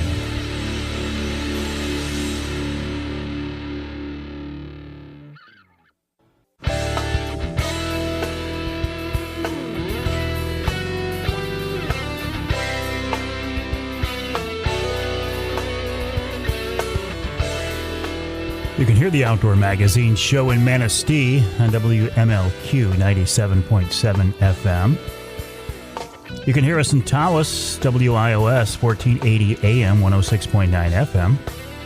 And you can hear us in Traverse City on WTCM 580 AM. This segment of Outdoor Magazine is brought to you by, let's go to Reader Landscaping. Reader can take care of your lawn and property because it's your nature and our nurture. Let Reader create an outdoor getaway in your backyard, as they have for me. Hardworking, dedicated crews want to do the best job for you they possibly can. Big projects, small projects, maintenance work, you name it. Check them out online at readerlandscaping.com. That's readerlandscaping.com. Right now I'm talking with Mike Smith of Offshore Account Fishing, offshoreaccount.com. And Mike, I see you're also now a member of the MUCC field team. How cool is that? It is great. I got a link from a friend. They thought I should sign up for it, and I went ahead and did that. Yeah, very cool, very cool. And listen, you are really making an impact. You're not only a very, very good angler. I like the way you're using social media. I like the way you're documenting your trips. I like the way you're using video and pictures and such. And you're really doing a good job, Mike. So I just want to let you know that I think very highly of you. I really appreciate that. Let's continue this conversation now about casting for open water walleye. I am just fascinated by this. What areas have you targeted? I mean, you wouldn't go up into our skinny water and do this, would you? No, the sonar wouldn't be as useful up there. You could definitely go up there and cast and have success. Most of the time, we've been deeper than 20 feet of water, just spots where we've been trolling the big schools of walleyes. And on trips where it was just myself and a friend, and we didn't care about catching a limit. We just wanted to start learning something different and get good at another tactic. I troll all the time, and I really enjoy trolling, but I wanted to just do something different and get good at it. Well, and I think it's a wonderful option for your clients, too. Somebody comes out and they say, look, we've done this with you 2 or 3 times. We've caught a ton of fish. Let's try something else. Absolutely. It just really depends on what they want and what their expectations for the trip are. This definitely works really well with smaller groups of people. 4 clients looking at a couple screens would be kind of hard.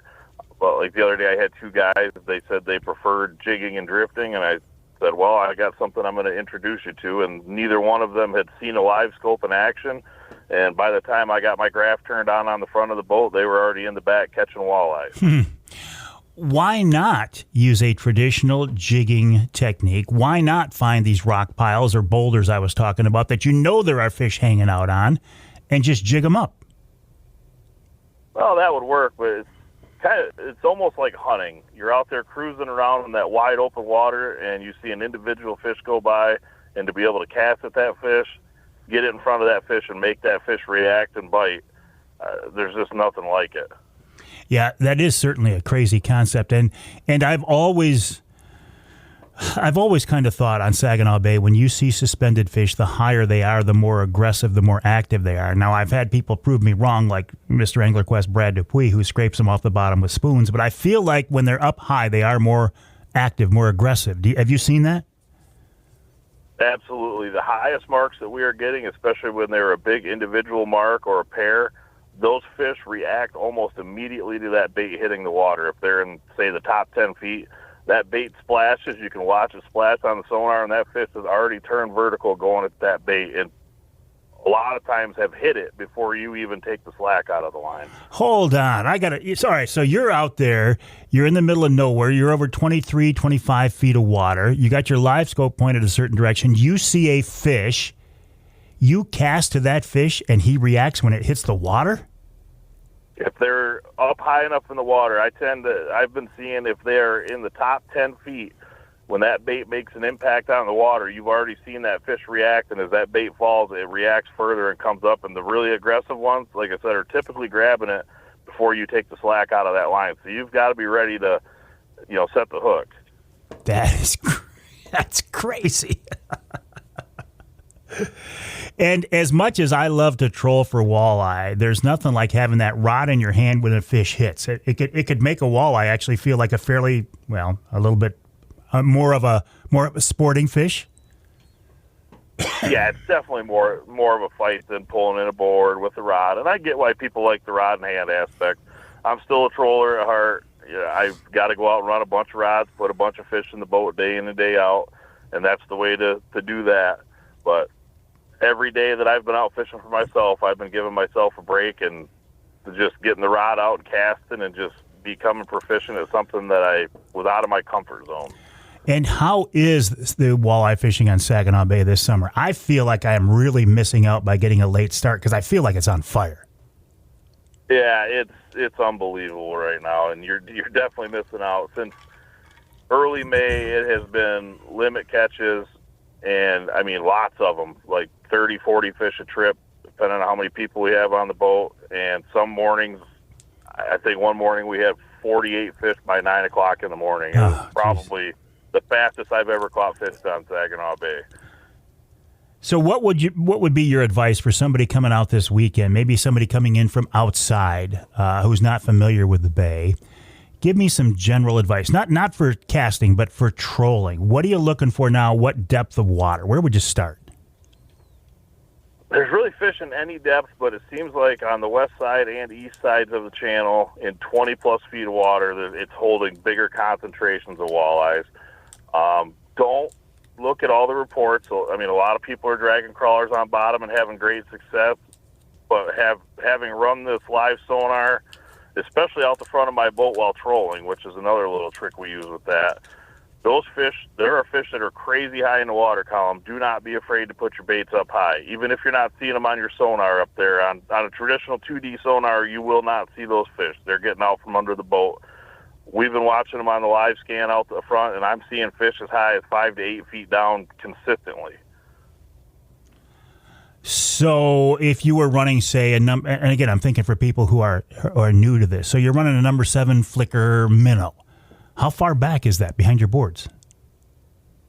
I'd have to look at my app for that, but we've been running them in 25-plus feet of water. I've had flicker minnow 7s as high up as 20 feet back catching fish. 20 feet. See, I love that. That's one of the reasons why I love skinny water, is you can run the baits tight. Well, you have to because there's no water there. But could you find fish? Will I find fish when I splash the New Angler Quest? Will I find them in our skinny water?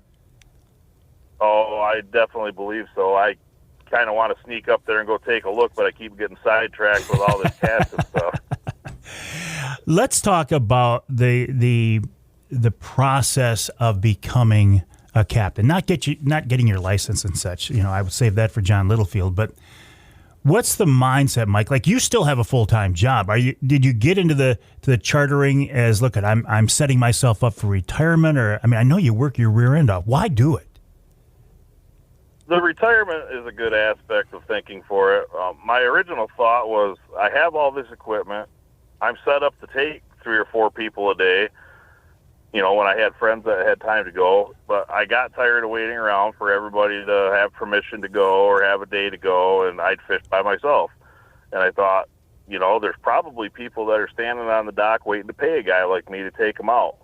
And the first year or so of trips of mine were a little more nerve-wracking, worried about putting fish in the boat, but that confidence comes after a while, and now it's just fishing to me. Go out there, find them, put the lines in the water, and let these people catch some fish. It would be an interesting mindset, like, you know, and I haven't done it this summer because I, you know, haven't been able to, but the last several summers, as you know, I've run a lot of charity trips. And because I don't do it for a living and because I'm not out there as much as you, I have some confidence I can find fish. But honestly, when I get a group of people on my boat who paid the charity to fish with me, I feel this sense of pressure that I've got to kind them fish, and that I've got to find them fish, and that kind of diminishes the experience for me. Yeah, it was doing that for me for a little bit when I was getting stressed out about it. But now, and maybe it is because I'm on the water so much that my confidence is there. There's going to be a bad day. There's going to be a slow day. Doesn't matter how good the fishing is. to go out and put this many fish in the boat day in and day out, sooner or later, the time's going to run out on you, and you're going to have a slow day. I didn't know how to deal with that in the beginning, and I've learned to have the patience for that now. It's just go out, work hard, make sure they know you're working hard, and do the best you can. And then, lean on your network. If you're not sure, if you haven't been out, if you're struggling, you've got those people to call, just like I do. And, we're talking to our people, and everybody tries to help each other out that's in their, network that they work with. Boy, that's one thing I learned about fishing big water is you got to have friends, you got to have a network, whether they're charter captains, whether they're hardcore weekend warriors or what. I mean, you're only one guy, you're only one boat, you can only cover so much water, and you can only see what you're looking at. So to have other people around there you can reach out to is a tremendous resource. Yeah, absolutely. You can be on the best bite ever, and then all of a sudden one day those fish just aren't cooperating because we're competing against Mother Nature here, and nobody has the right things to fix that day in and day out. We all got our ideas, and we take the really good fishing days for granted sometimes because when it gets tough, it's easy to get frustrated. But I actually, in my network, I have several people who call themselves weekend warriors or whatever that are just recreational fishermen, and I love sharing info with them. I get good quality information from them. I give it back to them if they ask, and my network of charter captains that I talk to is no different. Speaking of Mother Nature, do you think we're done with the northeast winds for a while? No, it looks like we have about 4 more days of those coming up. So isn't that crazy? Isn't it crazy how much it's blown from the northeast this year so far? I feel like we get a day of south wind. This week looks like we got 3 days, but 2 of them are blowing hard, and then it's right back to northeast, 15 to 20, and yeah. All right, Mike Smith, keep up the good work. If people want to book a trip with you, they can book a trolling trip, they can book a casting trip, or they can book a combo trip. If you go to the website offshoreaccount.com, that's offshoreaccount.com. Thanks for your time, Mike. We'll be in touch. Thank you. Offshore Account is the website, offshoreaccount.com. You can find Mike on the website, social media as well. I also mentioned he is a member of the MUCC field team, which is a new group MUCC has put together of outdoor enthusiasts, and I think they would call them influencers as well. We'll take a break. When we come back, we'll check in with another good friend of mine, Nick Grillo of Michigan Brand Meats, and we'll wrap it all up with wild game chef extraordinaire Dixie Dave MInar.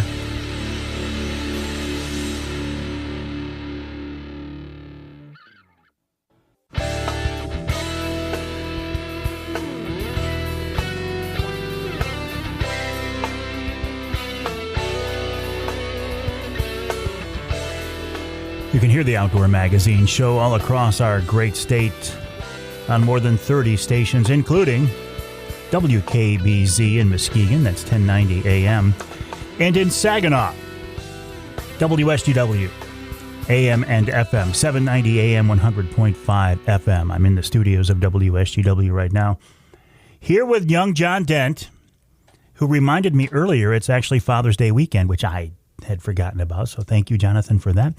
Thank you also, Jonathan, for your help in producing this show. You are a very talented guy and a hardworking guy, and it gets noticed. So I notice it, and so do others. So thank you for that very much. You do not have a crowd of people out there chanting, Jonathan, Jonathan, like Charlie does yet, but it'll come. Just be patient. Just wait for it.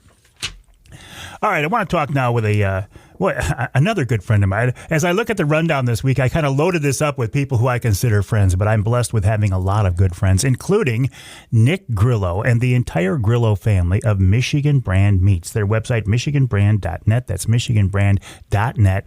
Nick is a hardcore outdoor enthusiast. He loves to hunt, he loves to fish, and his family is committed to making great products, and he's with us now on the Outdoor Magazine phone line.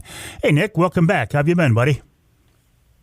Doing great, Mike. Thanks for having me on. How's it going today? It's going great. Always a pleasure. Listen, there's so many things going on right now at Michigan Brand. You continue to grow. You've got new shops. You got new stores. Tell me what's going on. Yeah. We're pretty thankful, obviously, for all the business we got going on, but it's tough keeping up at times, which is always a great problem to have. So, but yeah, we're gaining accounts all across the state. It's pretty amazing. We're over 550 now, stores, locations, mom and pop bait shops, big stores, gas station chains. I mean, it's going great. We seem to be adding 3 to 5 every single month. So no kidding. We're doing great. Yeah, I'm surprised. Not surprised. I am pleased at the number of places I go around the state. Whenever I go to a gas station or part of the store, I always pop in and see if they have Michigan brand. And the number of times that I see your products, it's rewarding. But not all of them carry the Mike Avery Hunter Stick, which we got to talk about that, Nick. Right. Yep. We got to keep working on that. Huh? So but we're even doing good out of state too. Really? We don't, I mean, it's Michigan brand, so obviously you got the name there. We got the bridge on the logo, which obviously we all love, the Mackinac Bridge in the state of Michigan. But we have quite a few people that call us from out of state. So we actually got a call last month from a pretty cool guy. I'm sure you've driven past it a few times, but the I-80, world largest truck stop in the whole world, on I-80 there once you get into Iowa. Yeah. He actually tried our jerky when he was traveling, and he called us and said, I got to have this in our truck stop. And we said, well, which one? And he goes, no, I'm that one. I'm the biggest one. That truck stop. That's awesome. Oh, yep. man. So we actually are working on that order literally as we speak this morning, and we're shipping that out, and he's going to have it all set up next week. So that's cool. Pretty cool to say that we're in the world's largest truck stop with our own jerky. It is. And Yeah. you make Michigan brand, you make products for other companies, other brands. You've come up with some new flavors lately too, right? Yeah, so we got, pretty much every month we're working on something. We're tinkering something or trying to come up with something fun. And one of the things that we always hear about is smoked fish. People want us to do smoked fish like we did years ago, and for inspection purposes we haven't been able to, but we've been kind of working on it, and we're actually releasing a line of smoked salmon fillets now. And we have the smoked jerky already, the smoked salmon jerky, but we're going to be doing the fillets as well. So we just dropped that last week as well. Actually, I think that was 2 weeks ago, and we got that right now just in the Jack's locations here in the Tri-Cities and Sanford Food Center there in Sanford, and we're already talking to quite a few more stores about taking our smoked salmon fillets. And if I remember right, when you and I were talking yesterday, you got, remind me, Nick, a promotion or a giveaway. What are the details on that? Remind me, please. Yeah, so June 12th is National Jerky Day, and we said, why not? Let's do something fun. So we got a little giveaway going on our social media on Facebook. And if you just go ahead and go to our Facebook page, it's real easy to enter. You just got to put in a comment, and you're automatically entered into it. And we're going to ship you a box of jerky right to your house. And we do stuff like this almost every other month or even every month, just to kind of keep it fun. And when it comes to football seasons, we do stuff like that for the sausage and cheese platters where we give away stuff. So it's always something fun going on. So yeah, if you go ahead to our Facebook and enter in, we're going to pick a winner this coming week, and we'll ship a box of jerky right to your house. And will that continue on then through the weekend? Because you said the 12th, that was Thursday. Will this continue on when people are hearing the radio show? Yep. It's going to be going on for a couple days into next week. I think it's Wednesday of next week, which is, I guess, off the top of my head, I think the 18th is the day we're going to announce the winner. Oh, okay. So, yep. So we'll still have a few days for people to get entered, and we'll pick a winner, and we'll get you some jerky right to your house. And the website is michiganbrand.net, michiganbrand.net. If you go to that website and put in your zip code, if you click on the store locator button, you can find the nearest Michigan brand product near you. And if you want 20% off your order, use the promo code, what, Mike20, Nick? Correct, 20. Mike20. All right, buddy. Keep up the good work. I enjoy your products. I enjoy them probably too much, but too much of a good thing is a good thing. And we'll talk again soon. All right, thank you, Mike. All right, we'll wrap it all up with wild game chef extraordinaire Dixie Dave MInar coming up after the break. I am surrounded by good people. The Lord has blessed me with good friends and good business partners. MichiganBrand.net.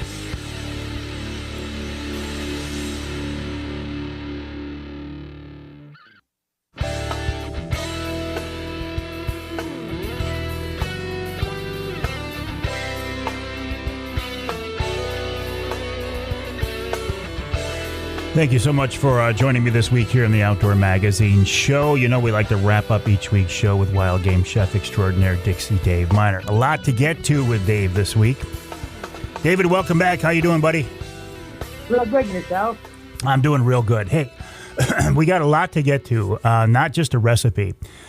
But I got an email from a guy named Lowell Petzold. He's in Ohio, but he listens to the show. And he has a quick question for you. And I know this ties into your recipe, so let me read it real quick. He said, I love your show. I have a favor to ask you. Could you forward this to your famous cook, Dixie Dave? I have hunters that give me turkey legs and turkey thighs because they just keep the breast. I've tried smoking them and also pressure cook them, and I've only been successful one time. Could you ask Dave what more I need to do to make them tender and have a little smokiness in them? Do I need to pressure cook them first or smoke them first? So what is the answer to that question, Dave? The short answer would be smoke them first, impart a bunch of flavor, and then do them in the crock pot until they're tender and falling off the bone, because we got a wild turkey au gratin recipe today. So what you want to do is crock pot them until it's just coming off of the bone in like shards, because then it's going to be tender. And if he had problems before with it not being tender, that was it. He just didn't do it long enough in the crock pot. Perfect. That leads us right into our turkey au gratin recipe. It does, doesn't it? Yeah. How strange that was. What? So we got a wild turkey au gratin recipe for 4 portions. So what we're going to do is you're going to take the legs and thighs and do them in the crock pot until they're tender. It might take, 2.5 hours, maybe even a little more, depending on how old the bird is. So you're going to need about 2 pounds of clean turkey meat, a medium diced onion, fine, a package of cheddar cheese shredded, cup and a quarter of seasoned Italian breadcrumbs, a 12-ounce package of mushrooms, a couple of tablespoons of garlic butter, or you can just use 2 or 3 cloves of garlic chopped up real fine. You need 1 to 2 jars of chicken or chicken stock or chicken gravy or turkey gravy. You need a pound of extra wide noodles and a half a cup of heavy cream. So this is for the au gratin recipe. I don't know what he wants to make, but this would be a good one Gotcha. to do that he's going to be doing. So in a pan large enough to hold everything, you're going to saute the onions and the mushrooms for a couple of minutes just to break the flavor loose. You don't want to brown it. You just want to make the onions transparent, start cooking, and then you're going to add the diced chicken meat and gravy and bring it to a boil. Add half the cheese and the garlic butter and the cream. Reduce that down, stirring it occasionally for maybe 4 or 5 minutes just to warm everything up. And so what you want to do is divide the hot cooked noodles in 4 separate oven-proof plates, spoon the mixture over the noodles, sprinkle the remaining cheese and some breadcrumbs on top. And you're going to place it under a medium hot broiler. And when it's done, it's nice, and crumbs are golden brown, and the cheese is nice and bubbly. And it should be nice and tender for this guy that inquired about how to do it. So just make sure that the turkey is cooked enough and falling off the bones, and then you can do whatever kind of recipe you want. But this is just a good suggestion. We used to make this at the restaurant a lot. All right, so these days, obviously, Old Dixie and Oscar and Joey's is gone. You are cooking at the King's Dish in Standish. What nights, Dave? Thursday, Friday, and Saturday after 4 o'clock. We're doing different game recipes and different fish recipes, stuff that we used to do at the Oscar and Joey's Roadhouse. And we brought it up to Standish, and people are really receptive. I mean, I sell sometimes 20 or 25 specialties over each night on Thursday, Friday, or Saturday. So it's going over very, very well. I'm sure Kevin is pretty happy with the response we've been getting, and I'm glad. Just thank him so very much for letting me get back out in the kitchen. Well, I was actually talking with Art Lewis of WSTW here earlier in the day, and he was asking how you were doing. And I said, I think he's doing great. I think he's really enjoying this, part-time cooking, because you don't have to do it all the time. You do it enough to enjoy it, but yet the other factors that maybe get a little overwhelming, you don't have to deal with them anymore, Dave. So I'm happy this can be. I'm happy for you. Just making specials and cooking and having fun. And I bet the people who come in and try your recipes or come back to retry your recipes are having fun too.